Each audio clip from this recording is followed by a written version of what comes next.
Hi there crafters, it's Louise with you today sharing a new 12 by 12 scrapbook layout for the February 2022 Kitaholic Kits.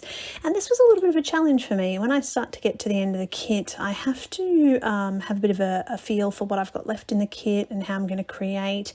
The pattern papers in this particular collection kind of threw me a little bit because they're quite busy. So I am trying to work through my creativity here and not end up with overly busy layouts because it's just not my preference in my albums.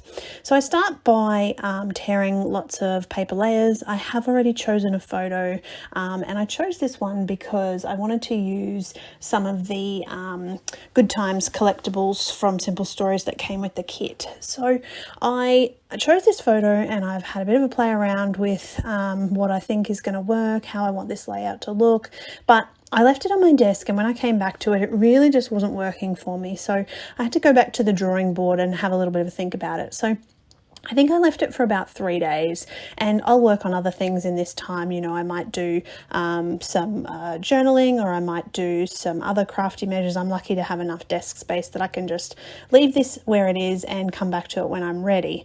So I put it aside for a couple of days and I think about it a little bit more, and then I come back to it and think I've just got too much pattern paper. So I still want to use torn elements, and what I decided to do is tear these elements in different ways and actually create sort of something a little bit different in terms of tearing on my background.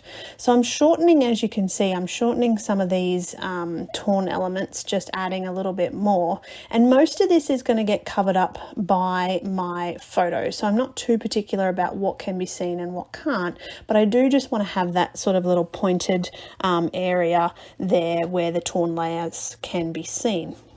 So now that I'm happy with that background, I'm going to go ahead and work with the tearing process a little bit more, and I'm going to create a couple of areas. So I'm going to do one in the top right hand corner, and I'm going to do one in the bottom left hand corner. This gives me my visual triangles. So as I'm playing around with this, I'm sort of thinking about how I like a layout to look, and in this case I like that visual triangle where there's 3 points of interest. So they don't necessarily have to be in the shape of a triangle, but you want them to have those 3 points. So in this case I've got my central photo cluster, I've got my upper right cluster, and then I build it so that I have that bottom lower left cluster.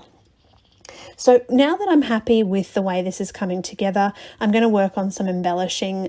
You can see I've added a little place for my journaling to go. I've got some really super cute little embellishments, some florals, and we've got a rainbow. I love the little camera chipboard. It's fantastic.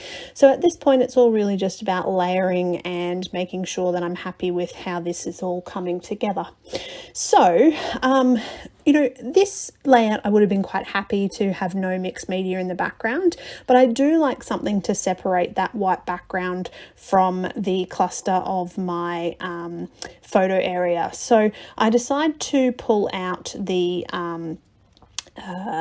mixed media element, which is the Nuvo paste, and I'm going to just freehand a little bit of paste around in the background. So nothing too complex. I just needed a tiny little bit of color to stick out around that cluster. So once I'm happy with that bit of gold blingy in the background, I'm going to stick everything down off camera, and that makes this layout complete.